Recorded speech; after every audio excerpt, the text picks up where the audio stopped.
Hello, everyone, and welcome on into the Betting Pros podcast. I'm your host, Thomas Viola, and of course, joining me as always, it is none other than the king of content, the high septum of soaps, the podcast power listener, and long-suffering Cowboys fan, the Oracle himself, Matt Freedman. And Matt, today, our special guest to talk about week one of the NFL. It is finally here. Labor Day weekend is over, and that means two things. Number one, you can finally break out those white outfits again. And number two, we have NFL football this week. And here to talk about it with us, Vegas Refund of the Action Network. Guys, how are you doing today? What is going on? Yeah. I'm pumped to be here. It is going to be a fun one, guys. Are you excited? NFL football is finally back. Like, you have to, if you're not excited, you don't have a pulse, which I think it's like becoming a competition to see who is the most excited at this point. But it's only 2 days away. I keep thinking it's Monday, but I'll say I'm the least excited. I'll just take that crown. You know, everyone wants to be the most excited. I will be the least excited about this. I like football that's in the preseason. I like watching these four stringers who are never going to do anything, running around out there and us being degenerates and betting on that. I like that. This is fine. Regular season's fine. Regular season's fine. Preseason football, the Matt Freedman special here. Once that's over, you're done. You wish we had 7 preseason games, right? Yeah, that's the more preseason, the better. That is a truly awful take. But guys, today here we are going to be talking about some of these week one lines. We're going to be talking about our power rankings and where we see the season shaping out from week one here. We got a bunch of great stuff to get to, but first and foremost, I want to ask you guys, what are the teams that you see yourself higher or lower on than the market? Who do you think you're going to be betting a lot versus fading a lot this season? VR, you first. So it does feel like there's like a general consensus on like who's high on who right now, or like you could say like a mush, where everyone loves the Giants, everyone loves the Ravens, everyone hates the Cowboys. Where before the show, I was trying to like not give out like the mushy, because I totally agree. Like I think the Giants are going to overperform. I think the Cowboys are going to totally underperform.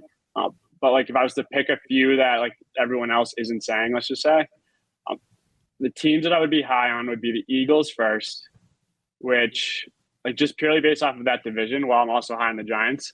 It's really like the Eagles and the Cowboys have gone in totally opposite directions, where the Cowboys lost Amari. They have Gallup coming off an ACL, where the Eagles added A.J. Brown, which very well could make Devontae better.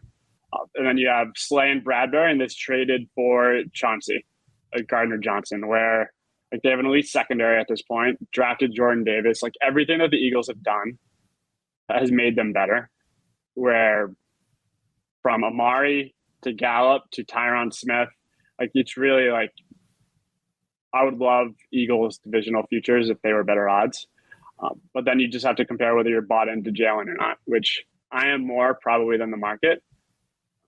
And then the other two, which I don't know if we're just going to go through each like I just did, or we're just listing them, would be the Saints. Like, I think that is the one that I probably feel the best about. That isn't totally like mushed, where you got an elite defense. You have a totally different wide receiver core from Michael Thomas, Landry, Olave, who I absolutely love. And you got Kamara with one of the better offensive lines in a top 5 defense. And the NFC is just a total joke. Like liking like the Saints, I would not like them nearly as much if they're in the NFC. That's totally for sure. And then the Giants, everyone loves the Giants, even though they're in the same division as the Eagles. It can't, like, I'm one that I don't like criticizing coaching, because I'm not a coach. I haven't been in the league for 30 years, and I don't want to say they should have done this when if I was in that same position, I might have not done it either. And it's very easy to criticize from a keyboard. But it cannot go understated how bad Judge and Garrett were last year and how much of an upgrade the coaching staff is this year, where I'm not comparing the two. It's a common theme, but Daniel Jones does have similar skill sets to Allen. Saquon is in basically the exact like atmosphere that he was drafted for. A better offensive line and just like the pure coaching upgrade, like in the injuries that they had last year, like they have to be better than they were last year. It's like impossible. It's hard to get worse if you're the Yeah. Giants. I honestly, I don't know. I've just missed that discourse of people high on the Giants going into this season. I get it. The arguments you're making here all make sense to me. And I think it is just my New York sports bias that I don't think anything good can possibly happen in this circumstance and with this team. But Matt, what do you think? Are you just as low on the Cowboys? And does that translate to being high on the Giants? I know we love the Eagles a lot. I can't fault anything that they've done. Yeah, I'm slightly above the market than on the Giants. And so if I'm extrapolating that out to the look ahead lines released for each week, I would say that I bet on them a couple of times. I don't bet against them any of the time. So I guess you could say like I'm a little bit higher on them than the market, but like I'm not all that high on them in comparison to some of the other teams. So teams that I'm really high on. I'm going to be chalky here. Kansas City, like I'm a donkey, but I can't help it. I come by it naturally. Like this is very simple to me. I still think Patrick Mahomes is the best quarterback in the league. The offense last year was still number one in success rate on the offense. And Andy Reid, I think, is still one of the most inventive play callers. They've had the entire offseason to think about how to rebuild in the aggregate after losing Tyreek Hill. So I think this is still a good team that should be one of the front runners for the Super Bowl. Going further down the board, I like the Steelers. I'm higher on them than the market. Trubisky was bad, but not awful with the Bears. He was just bad, and I would say like roughly in line with the bad that the Steelers have had at the quarterback position for the past 2 years. And head coach Mike Tomlin, he's always been able to fill a competitive team. In our Consensus Fantasy Pros unit power rankings, we have their wide receivers and tight ends as the number 12 unit, and I think that might be low if George Pickens actually pans out. And then I think they have, if not the number one, a top 3 defensive line with TJ Watt and Cameron Hayward. And then Detroit. This is chalky. Like people, they want to restore the roar, but I'm leaning this direction. They're a feisty team. Last year they were 11-6 against the spread as underdogs. Their offense will probably be better this year with more continuity. We have them ranked as our number 3 offensive line. There's no real weak link in that offensive line. And then their defense, I would imagine, can't be any worse than it was last year. There just has to be some sort of progression from where they were last year as the absolute worst unit, if not the worst unit, bottom 3 unit in the league. So those are the 3 teams that I'm relatively high on. You practically stole my entire list here. Between the two of you, we covered Philly, and then Kansas City is the only team where going into the season, I was completely one of those people. I was saying, they're going to take a step back. No Tyreek Hill. That offense is going to have problems. I saw two snaps of preseason. I saw like one series of them in preseason. I was like, oh, nope. Patrick Mahomes is still Patrick Mahomes. Andy Reid is still Andy Reid. This team is going to be just fine. And then, like I said on the last episode, I've got Mike Tomlin at Coach of the Year at 33-1. I hope that the Steelers can make the playoffs for that reason, because I think it gives me a good shot there. But I think that they've kind of upgraded by swapping out Ben Roethlisberger for Mitch Trubisky. I'm completely with you there on that. And the Saints, I wanted to get this in. All aboard. I think that they can easily win that division if the Bucs take a step back. I'm excited to see what Jameis Winston does with these receivers. 14 touchdowns, 3 interceptions with Marquez Callaway as his lead receiver last year before he got hurt. He can be we've seen him play at a high level in this league.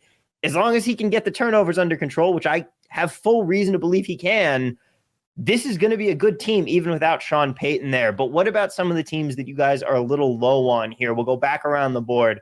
Matt, where are you going? All right. Well, Carolina, I think they are middling at best everywhere except for running back Christian McCaffrey. And I mean, running backs don't really matter. So I'm low on them. They are a bet against team, not once, at least based on the power ratings I have now and the lines in the market and the projections that I've done. Not once is this a team that I'm betting on. The Tennessee Titans. It feels like this is a really obvious, like everyone calling for the regression. They have, I think, the worst ranked wide receiver and tight end unit in the league. Their offensive line used to be a strength. Now it's a weakness. And they have a run heavy approach with an aging running back.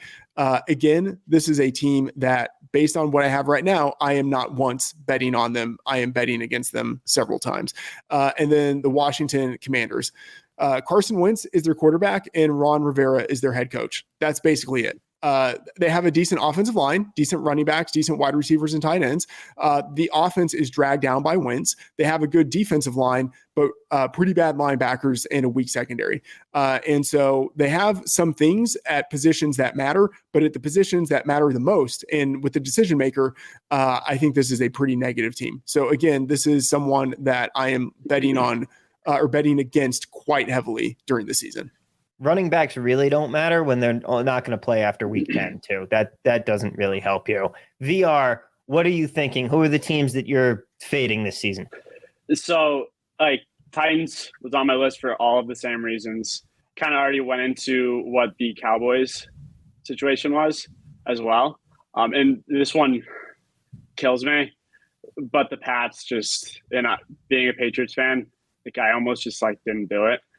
But the Patriots, I just don't see it. Where like, this is the same team but worse that lost to the Bills by like 50 points. Like they did not like their biggest upgrade was Devontae Parker. Like I think that like and they lost multiple pieces on the O-line. I haven't heard one positive thing from training camp, like zero. It's been a temple of doom. Like every news piece coming out is about how the offense is completely out of sync. The no coordinator thing is just not working. I haven't heard anything positive. Like they lost multiple key pieces. I just don't see it like at all. Where like, and it kills me to say it. Like it really, really kills me. But like they just didn't improve anywhere. And it's the same team that lost by like 100 points to the Bills. It's the worst overall. And like the draft, like what was it, like Cole, whatever, in the first, like from East. It's like killing me. You can say, but like this is great. This is fantastic. Like, yeah, it's almost as if it's been a horrible 20 years leading up to this point. I know. Yeah, I know. I will not complain once purely based off of just having everything.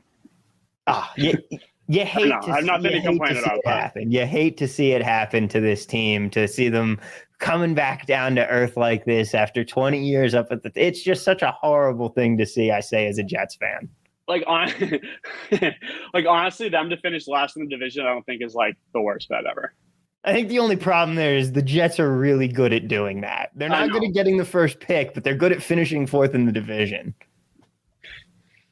All right. Well, hey, VR, I have a question on the Patriots, because for a while they've been a team that is a little bit harder for me to get my mind around. I think they have some good pieces in there, and like they have this, I don't know, like this culture. I mean, it sounds like such a stupid, like this culture of excellence or whatever. They played well last year. Like I have them power rated as like an average team or slightly above average. Where do you think they fit in? Like, would you have them power rated as a below average team? I would have them powered like exactly average, where like their win total of like 8.5. Like it's hard for me to get there. And if I just like gut check it and go through their schedule and be like, this is like the automatic wins that we can just put in the box. Like it is like, it's like 6 or 7 I'm counting. And then there's a bunch of like toss ups where just the perception of the Patriots and the perception of Belichick, I feel like totally just inflates them. It will always inflate them as long as he's there. I mean, even now, he is the greatest, so it's fair. But yeah, I'm sitting here going, oh man, they look terrible. They look so disjointed. Belichick somehow pulling the strings here, and he's purposely tanking the preseason to lull everyone into a false sense of security about the regular season. They're going to come out and Mac Jones is going to look incredible, and they're going to win a bunch of games. I'm so afraid of it happening. When George Pickens' name comes up, the Patriots, who like Belichick's wide receiver privileges need to be like revoked immediately. Absolutely. I mean, and that's not like a hot take, but Pickens was on the board, and they went Tyquan Thornton, and then Pickens goes the very next pick. Tyquan Thornton's out for the season with a broken collarbone already. Like it's just like the curse. It is. everybody talks about, like, he goes in, and I feel like when it comes to drafting, he gets too smart for his own good, and he starts picking these players who are like third round rated for other teams that are out of some small school nobody's heard of. And everybody always universally goes, oh, hang on a second, Belichick's found a diamond in a rough here. But then you go back and you look at the draft record, it's not great. In Belichick, we trust is the I do Jabril Peppers. I do love that addition. Like, I'm very interested to see what Belichick does with him. But other than that, like Devontae Parker, sick. And then they just lost everyone. So, now, guys, it's just about time for the season to start, which means that we have a small window here to get in our last preseason bets. Is there any futures position that you guys are looking at here where you're saying this is something people should want to grab real quick before the season starts? VR, anything for you? So in terms of like awards, which I do have one I'd be interested to hear both of your takes on. Like Offensive Player of the Year, Jefferson is just automatic. Like, I think he's like 15-1. Like, that's a very easy bet for me. Where I'm seeing a lot of McCaffrey, like Comeback Player of the Year, where coming from the perspective of like, if he stays healthy, he's going to win Comeback Player of the Year. And from a fantasy perspective, if he stays healthy, like, you're probably going to win your league. Let's just put it that way. Where, like, if he plays an entire season with the statistics he can put up, like, why wouldn't Offensive Player of the Year be in the equation over Comeback, or who knows, both? Which is, he's like 25-1 to win Offensive Player of the Year. Which he's like, I think 8-1 to be Comeback Player of the Year. Matt, I'll give you the floor here. Yeah, man, that's a really good point. I think he can win Comeback Player of the Year even if he misses like a game or two. If he misses a game or two, I don't think he wins Offensive Player of the Year. Like, I think that's for fair. That you have to stay totally healthy. Totally fair. I think my problem with it is all of those ifs. If he stays healthy, if he can play every game, and if the Panthers have some semblance of a functional offense. I like Baker Mayfield, but there's a lot of ifs here that start to worry me. And I know that a guy like Justin Jefferson is going to produce. And I feel like that Offensive Player of the Year is now positioned. It's an award that they're giving to the not quarterbacks because they're giving the quarterbacks MVP. Right. So I see where you're going with it. I lean more with Matt about the Offensive Player of the Year one. Oh, we're talking like 25 to 30-1 odds, like where that's like really just the conversation. And the last one I had for like the fun ones would be Higgins' most receiving touchdowns at like 18-1 or like 20-1 on DraftKings, where like I was looking at it before the show, which I played it a while ago, but he played 3 less games than Chase, but had 1 more red zone target than Chase on the entire season with 15. Who chases 9-1 for most touchdowns, and Higgins is 18-1 or 20-1, which, like, if you've been paying attention to fantasy, he's like one of the like quote unquote sharp guys that everyone loves, which I love him as well. And that's another fun one I like a lot. And then go ahead. Yeah, I think that's pretty reasonable. I mean, that's what we've been hearing from fantasy experts. I know that some of the guys on the Fantasy Pros podcast have pointed out the same thing about the splits in their stats and how, hey, wait a second, T. Higgins might actually be the red zone target over Jamar Chase in this offense, which we know is going to be hot. But Matt, what do you think? Yeah, I like that call. I am interested in any thoughts that VR might have on Jamar Chase to be Offensive Player of the Year, because I did bet him at 30-1. And the thinking on that is he was so awesome as a rookie. He might take a second step forward as a sophomore in the league.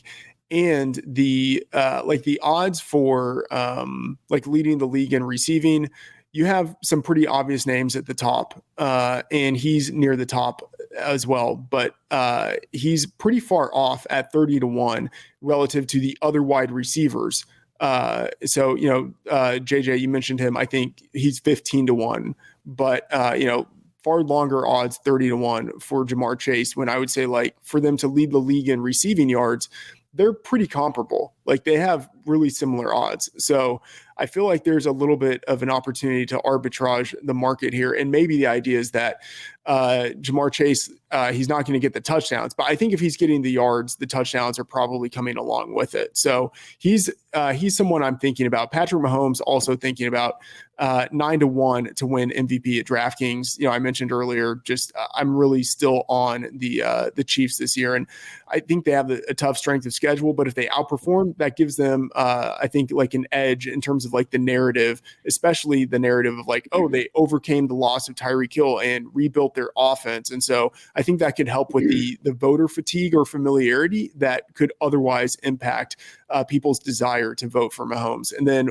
like the wet blanket one on this, Raiders under 8.5 at plus 115 at PointsBet. I can't help myself. I look at them, they still look like the worst team in that division, and just kind of like counting through their schedule, adding it up. Like I just don't see it. And if I'm wrong, whatever. I'm willing to bet against this team. That's fair. I'm willing to bet on them. But like, do you see anyone winning MVP other than like Herbert, Allen, Mahomes? Like, I mean, I'm like, it's like so chalky, but like, I feel like you just bet like Allen, Herbert, and Mahomes, it's like a free 5 units or whatever it is. Where like, who could win other than those three? Yeah, I mean, like anyone can win, but like, yeah, I'm just gonna say Jameis Winston. Look, if you want a long shot bet, I think there are worse guys that you can go with, especially with the market for comeback player of the year. They'll want to give that to a Derrick Henry, Christian McCaffrey, someone else, especially if a quarterback can make a case with a good statistical season like Jameis Winston could potentially if the Saints outperform what you're expecting. Guys, we've teamed up with Run Your Pool to bring you listeners an awesome new contest for the NFL season. You have the opportunity to go up against Matt and myself in an NFL weekly pick'em contest. To get in on the action, click the link in the description below or head to play.runyourpool.com/bettingpros, sign up, and start making your picks for week 1. We will keep track of the leaders week to week, and in addition to bragging rights against Matt and myself, the top 3 winners will also receive $300 in Fanatics gift cards, $150 for first, $100 to second, and $50 for third. So sign up today and get ready for week 1. Run Your Pool is the home of competition, bringing sports fans and their social circles together to compete, connect, and make every game matter more. RYP offers every game type under the sun, from pick'em and survivor contests to fantasy pools and more. It's a one-stop shop for sports gaming with customizable features that you don't get anywhere else. Get your crew together this season at RYP in a pick'em contest, survivor pool, even squares and margin pools. So check them out at runyourpool.com today. if I'm taking a real long shot, like Jameis long shot, which I'm checking his odds right now, like Kirk Cousins, I don't think is an awful bet for MVP. Yeah. Which he's probably like whatever he is. He's probably way up there. I love the Vikings too this year. Yeah. But it's not like you have to worry about voter fatigue. These are the people that gave Aaron Rodgers the award 2 years in a row, especially in a second year where it was questionable whether he actually deserved it. I bet Russell Wilson to win MVP, I think, every single year. And this is like the first time I don't have a Russell Wilson ticket right now. Oh, which he's makes winning. me believe like he's probably gonna win. Like literally every year I've just taken him. Like 25-1. That reminds me of a time I saw this guy bet at a roulette table for an hour, bet like $1,000 on one number, like red 17 or whatever, black 17 or whatever it was, for an hour, just plunking it. And with his last 5K after an hour, he puts it on 4 instead. The 17 hit. That's what it's going to be. That's what it's going to be. It's 100%. Now, all right, I want to get both ends of the spectrum here. We have to do a preseason Super Bowl prediction. You can take odds into account. You can take who you want to bet versus also who you think is just going to win it, because sometimes there's just no value on that.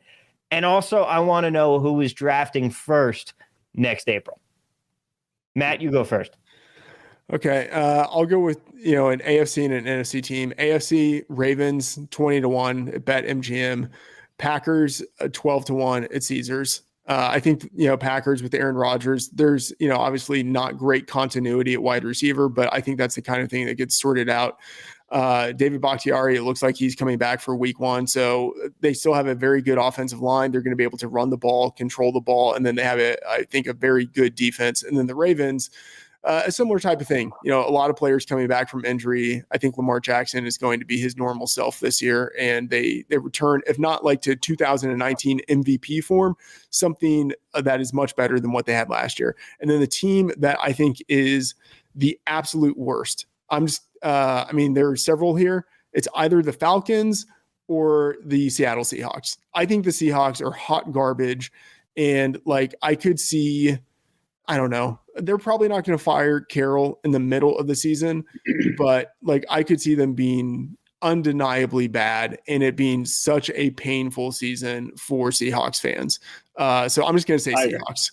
I mean, they're literally the Seahawks are the only team that don't have like a QB that isn't young or hasn't had success at some point, which is Geno Smith. Like, I feel like every other team, whether like Carson Wentz has played well in the past, Davis Mills like has potential, where the Seahawks are really the only team in the league that don't have a QB at all. Which I think they're just totally tanking for.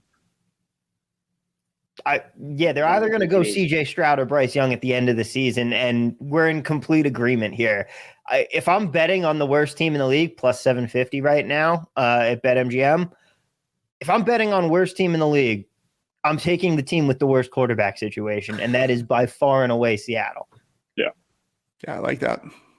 Like, I'm more confident in like the Seahawks having the worst record in the NFL bet than I am any Super Bowl bet. But are there any Super Bowl bets that you kind of like, VR? Honestly, this is like the first year going into it that like I just don't have a strong like Super Bowl stance for.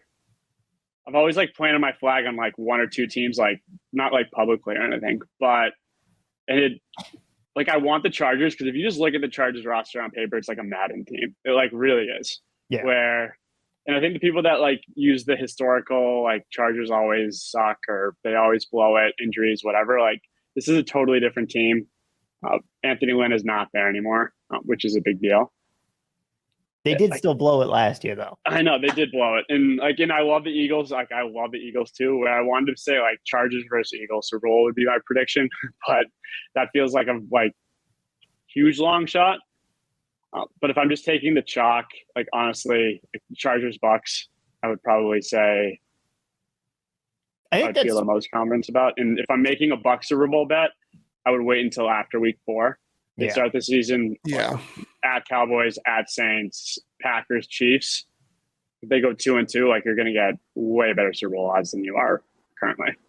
Yeah, I'm Team Bills. I want to see the Bills win it, but it's also there's way too much pressure on this team now. The target's on their back, and everybody's picking them.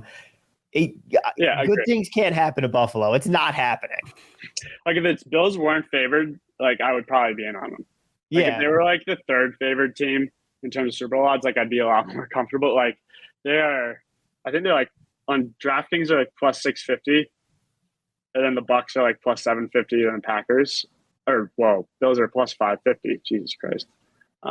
It's so top heavy, which is really kind of surprising given how many teams I feel like have a legitimate shot this year at taking down the Lombardi. The only thing that I'm sure of, if I could make a bet on Bill's heartbreaking season-ending loss in the playoffs, I would hammer that for all the money in the world because it's what's going to happen to that team. But what are some of the things that you guys think are going to be surprises this season? What are some of the things that people are talking about or maybe just not talking about that are going to catch a lot of people off guard once the season starts, Matt? Yeah, I mean, VR touched on this, but I think it will surprise maybe not people who are hardcore sports bettors, but like general sports fans, how bad the Cowboys are this year. Like Amari Cooper's gone. Michael Gallup doesn't look like he's going to start the season. James Washington is also out. Left tackle Tyron Smith is out. Left guard Connor Williams is gone. Right tackle Lael Collins is gone. Right tackle Terrence Steele is a swing tackle who's now forced to start. They're going with an either old Jason Peters or rookie Tyler Smith as the left tackle. Connor McGovern is a swing interior lineman who is now being forced to start at left guard. Like there's been a tremendous amount of turnover on the offensive line, which used to be a strength. And the defense is just destined to regress. Like, they cannot run as hot as they did last year with the turnovers. So that, to me, as the long-suffering Cowboys fan, just feels like the thing that is most obvious about this season that will surprise people, like how bad, like really bad, the Cowboys will look at certain points this year. And their win total's 10. Like, yeah, I know. Like, yeah, it's crazy. Are you saying, Matt, that Trayvon Diggs' strategy of being so bad at corner that he just gets thrown to enough to pick off a bunch of passes might come back to haunt him this year? Yeah, it actually might. Maybe he gets a little bit better this year, but I'm kind of skeptical about that. He feels like very Marcus Peters-esque, where like he's just going for the interception every time. And if he doesn't get it, he's allowing like a 60-yard touchdown. Yep.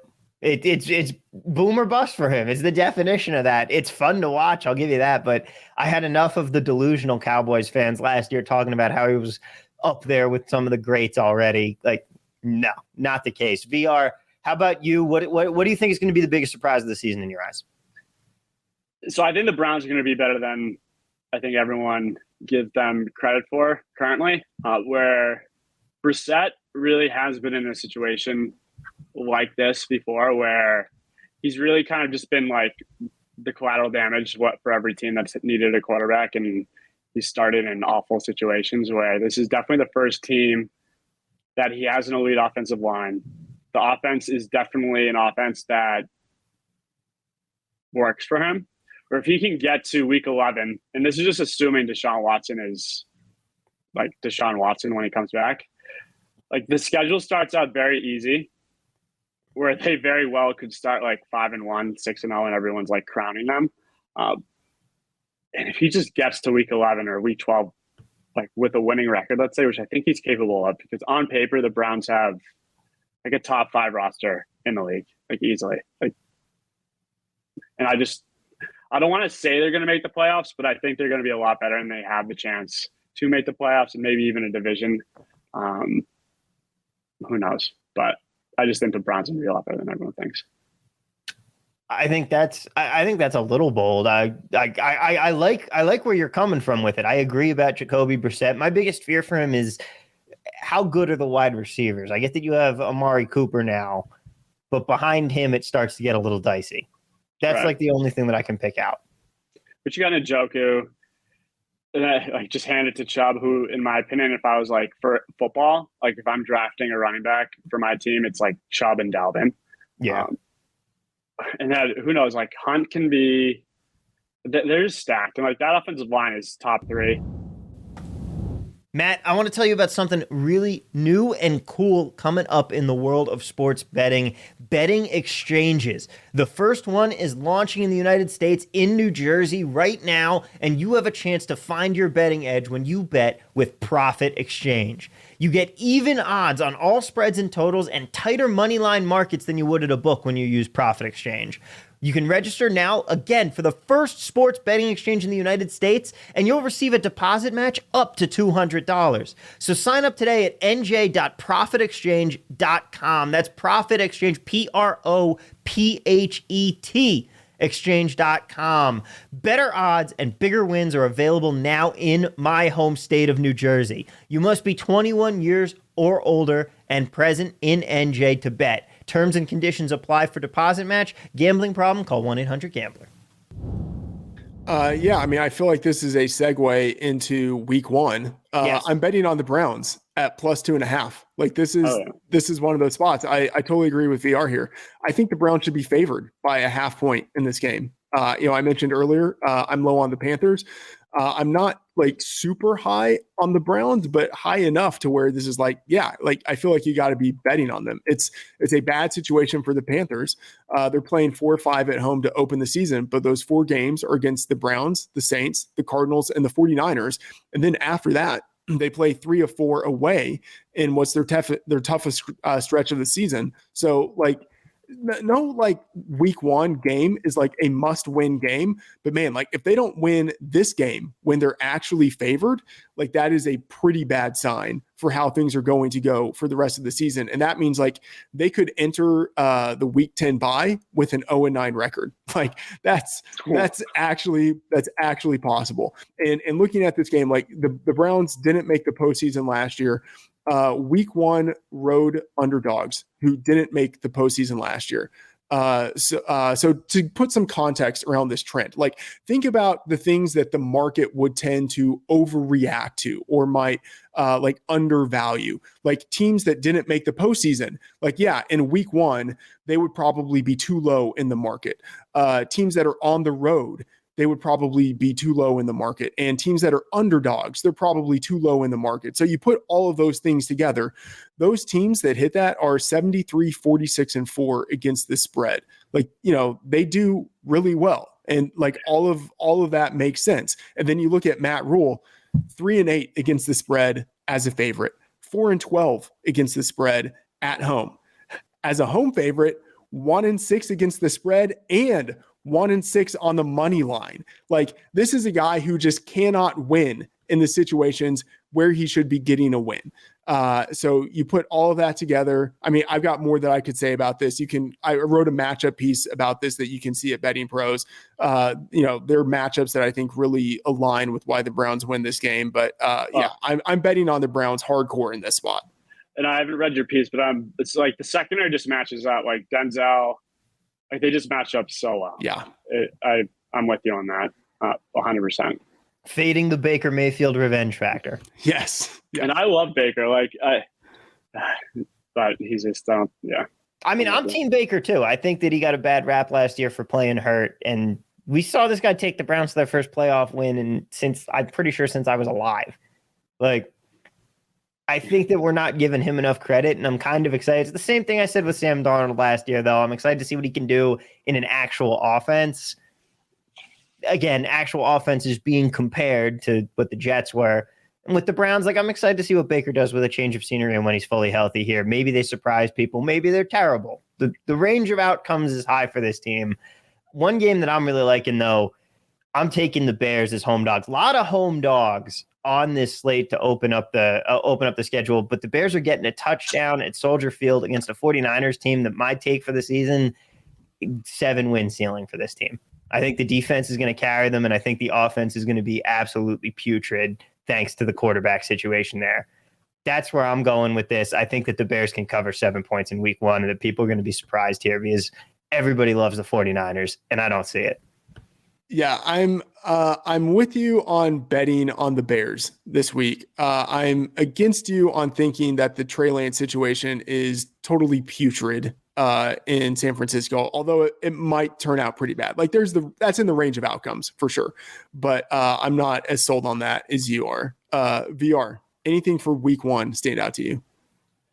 So right now, looking at it, the Vikings, I think like +2 and Jags. 3.5 are the two that I have on my radar.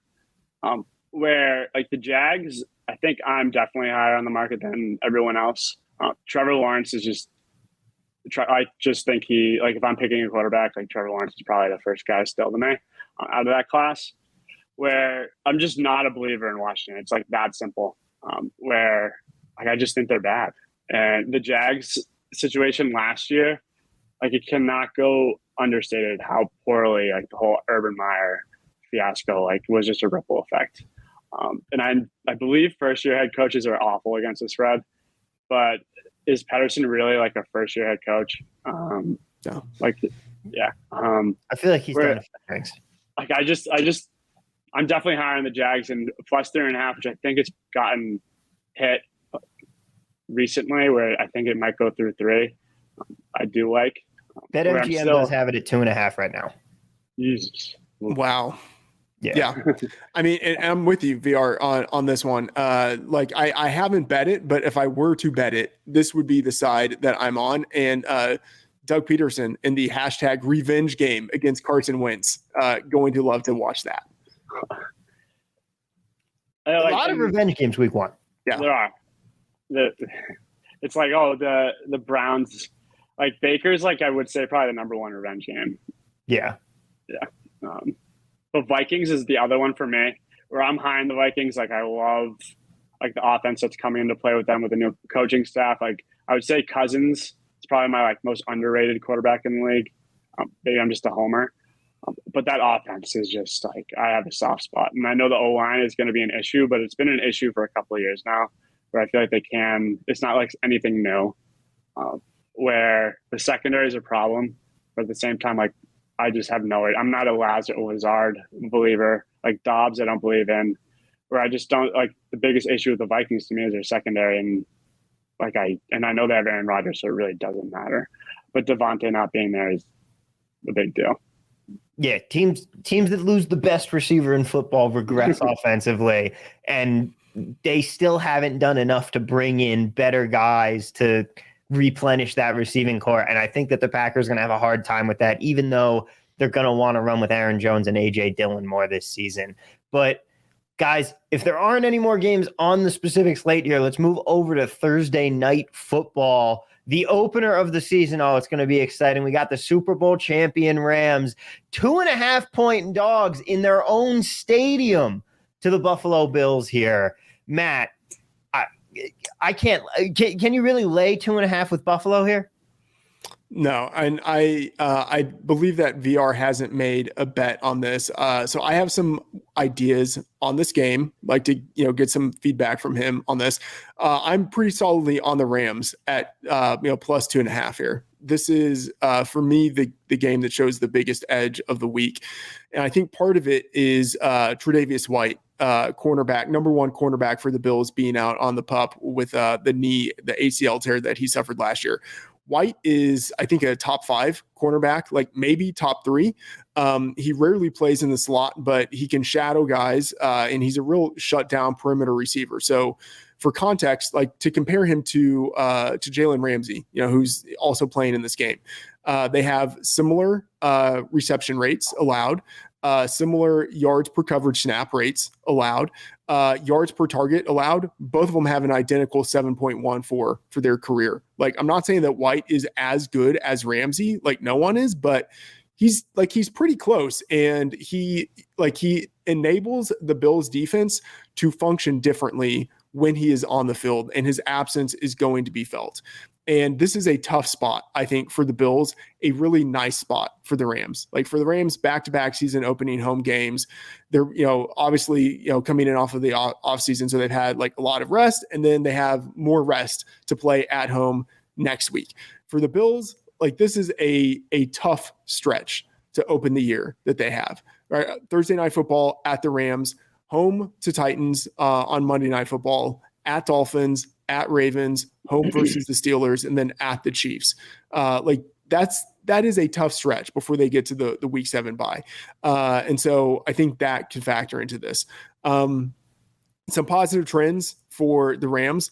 McVay, obviously, like people know this, like 5-0 in week 1 to open the season. Like, I don't think that is a total fluke. Like, he's 8-2 against the spread in weeks 1 and 2. Like, I think if you give McVay, time, I mean, it's such a cliche, like you give him time to prepare, but like, I think there's just something where like his team is ready in a way that a lot of other teams aren't.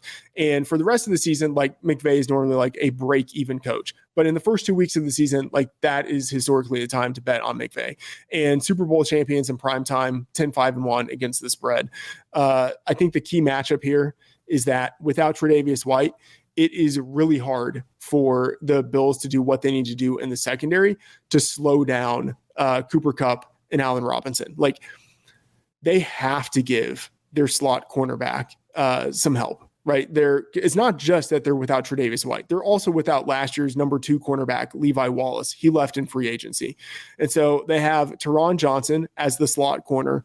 He's fine, but last year he was not fine when Tre'Davious White wasn't on the field. So like the safeties are going to have to give him some safety help over Cooper Kupp. And that means that Allen Robinson is going to be one-on-one on the outside against either like 2 rookies or against Dane Jackson or Dane Johnson. Let me make sure I actually get his name right. This is embarrassing. We're going to have to edit it out. We're not going to edit it out. Okay. I just totally don't even have the information in front of me that I was looking for. Jackson, I had it right the first time. Dane Jackson, a 7th rounder last year.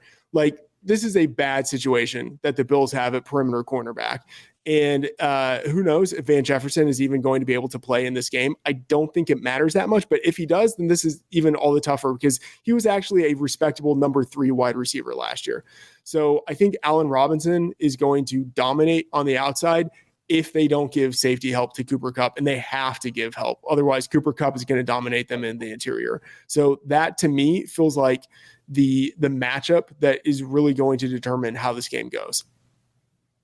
I think, like, no one is talking about Tre'Davious White being out. Like, he's like the key player that like really is going swept under the rug, I think, across like everything that I'm reading. And it is like a huge deal. Like, and I totally agree with you in that perspective.